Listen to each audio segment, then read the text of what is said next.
Hi everyone, welcome back to this program with the scriptures, the book of Psalm. Psalm chapter 14, verse 1 to 7, Folly of the Godless, and God's the final triumph. To the chief musician, a psalm of David. The fool has said in his heart, "There is no God." They are corrupt. They have done abominable works.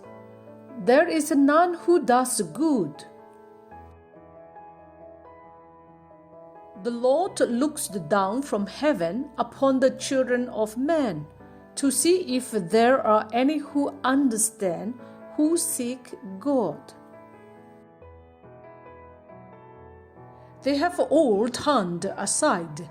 They have together become corrupt. There is none who does good, no, not one.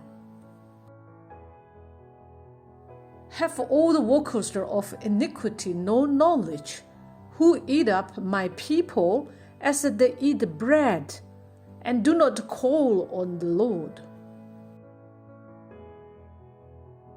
There they are in great fear, for God is with the generations of the righteous.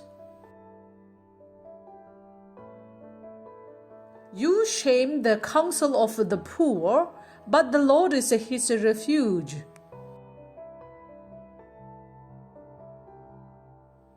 Oh, that the salvations of Israel would come out of Zion. When the Lord brings back the captivity of his people, let Jacob rejoice and Israel be glad. Thanks for joining with me. See you next time.